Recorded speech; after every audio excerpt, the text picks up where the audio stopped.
Just 2 years after a hugely successful Kickstarter campaign, Yooka-Laylee from Playtonic Games is ready for action. At its core, Yooka-Laylee is a return to the Nintendo 64 era of platform games, specifically tapping into Banjo-Kazooie and its sequel, which makes a lot of sense considering that a number of key ex-Rare staffers helped form Playtonic Games. From a design standpoint then, this is a decidedly retro affair, and one that I had a blast playing for the most part. But there has been a lot of controversy surrounding its performance on consoles, which is what I wanted to tackle today.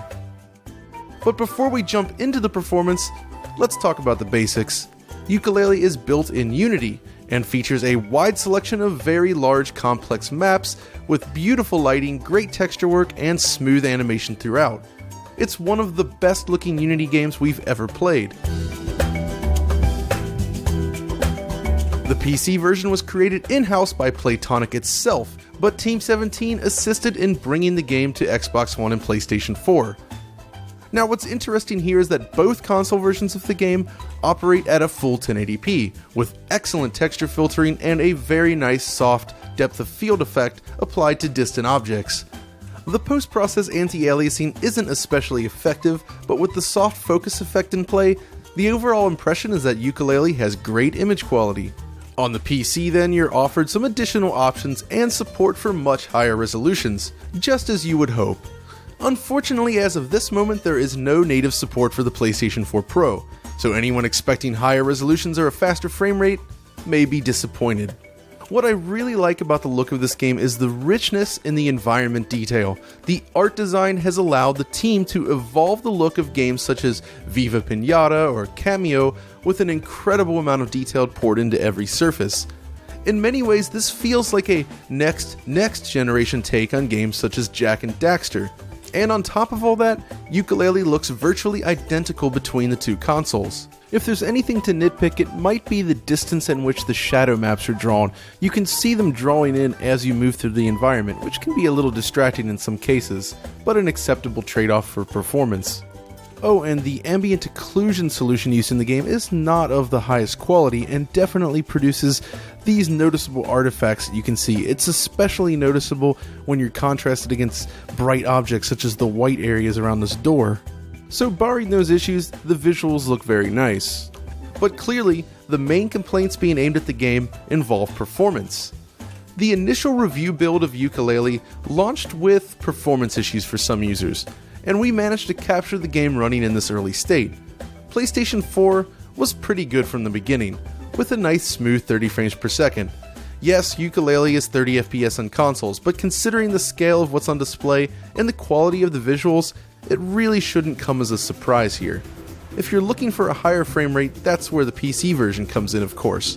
Either way, 30 FPS is maintained very well on PS4, even in its initial form. Clearly, this is not where people had issues. It's Xbox One, however, that has received the bulk of the criticism, and for good reason. Many sites reported huge stutters and slowdown during gameplay, and we've seen it in video as well. Now, we've played a small chunk of the game pre-patch as well, but never actually managed to reproduce any of these flaws. But one thing to keep in mind is that the Xbox One has a nasty habit of introducing performance issues when the suspend mode is used heavily, and as a result, we always capture footage after a full reboot in order to ensure that performance is optimal. It's difficult to say why some systems were suffering from such severe slowdown and pauses, while others did not.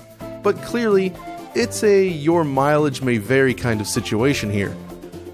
Thankfully, even for those that did run into severe performance problems, a patch was issued last week designed to improve the frame rate and fix some of the camera problems. This is how everyone purchasing the game today will experience Yooka-Laylee, and thankfully, it runs great. After playing more than 10 hours on Xbox One and running more than 40 minutes worth of gameplay through our frame rate analysis tools, performance came back with a near perfect 30 frames per second lock. Throughout all of the footage, we encountered exactly one genuine hitch, which you can see right here.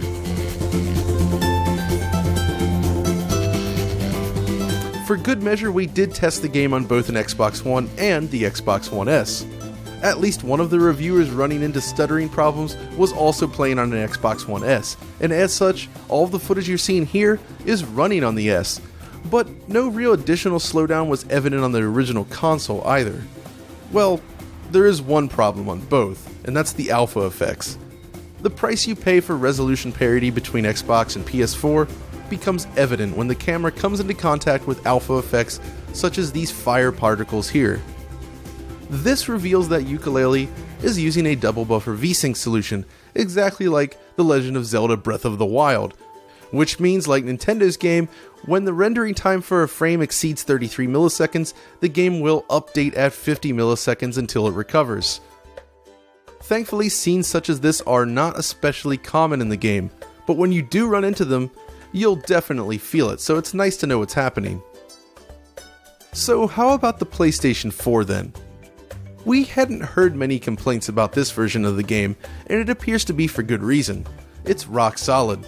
Both pre and post patch, the PlayStation 4 version runs exactly as you would expect, a locked 30 frames per second. We spent roughly the same amount of time playing the PS4 version of the game, and never managed to trigger any sort of major stuttering or slowdown at all. Could it happen? Of course, we can't cover every single corner of the game, but I think you can expect a general experience that is very, very stable. So how about those alpha effects then? Well, as you can see, PlayStation 4 has no trouble handling the fire effects in the game at all. This is running on a standard PlayStation 4, by the way, not the Pro. Considering the GPU difference between Xbox and PS4 then, this really makes perfect sense when both versions are targeting the same resolution. We did test the game using boost mode on PS4 Pro as well, and it seems to run just fine, but as the frame rate is already so stable, there were no improvements evident during the gameplay. Now, we should also take a moment to mention the game's loading screens. Loading screens appear between each of the major environments, but thankfully, they are relatively quick. The PlayStation 4 has a slight advantage here in the current build, though the unpatched original was actually a lot slower. In either case, you won't be waiting long and load screens do not intrude on gameplay very often, so it works pretty well.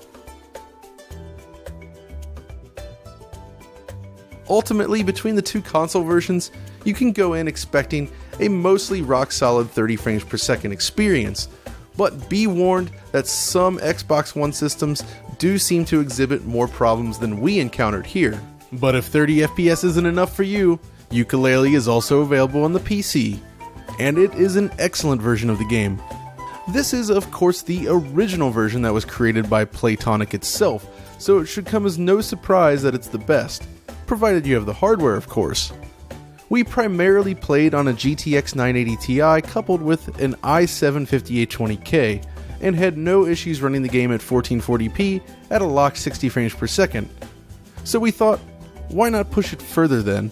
We did, and impressively, performance holds up. All of the footage you're seeing here was captured at a native 4K and downscaled to 1080p for this video. We'll do a 4K Let's Play shortly, but the point is, in general, performance is almost completely locked at this resolution. A 980 Ti is enough to push the game at a rock-solid frame rate even with this level of image quality. Now, the alpha effects that gave the Xbox One troubles do cause similar problems for the 980 Ti when running at 4K, but again, this is a rare situation, so it's not something that intrudes on gameplay often. If you want to tweak the game further though, well, the options menu is on the disappointing side with just the typical set of Unity presets available. You can kinda see what the changes do as you move through the settings at least, which is nice, but you're not going to be making huge tweaks here. If you're running older hardware, you can also choose to cap the frame rate at 30 FPS. Still, we were impressed with the PC version of the game. It's extremely well optimized and runs like a dream even on an older graphics card. Owners of a GTX 1070 or greater should have no issues at all hitting native 4K at 60 frames per second here, while slower cards should at least be able to get there at 30 frames per second. And hey, if you're willing to sacrifice resolution, you should still be able to do 60 frames per second as well. So if you were worried about this being a Unity game and not performing as you might like, well, you can cast those worries aside because it definitely runs well. In fact, seeing how nicely the PC version runs then, the lack of a PS4 Pro patch definitely feels more disappointing. Could the team have reached 60 frames per second there? Well, maybe. The CPU might have still been a bottleneck, but even then, a higher resolution should have been possible. If we're lucky though, maybe in the future we'll see a patch for PS4 Pro and, eventually, Scorpio even. As it stands though, all three versions of the game are solid, but if you have a reasonably capable PC, clearly that's the way to go. Yooka-Laylee plays fine at 30 frames per second, no doubt, but the higher frame rate is always going to be preferable in a platform game such as this.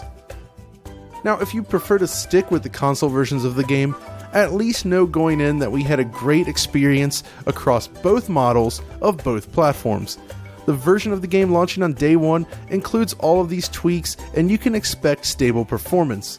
Those strange hitches that some users encountered on Xbox One are still somewhat mysterious, but realistically, they should not impact most players, and none of our systems exhibited the problems at all.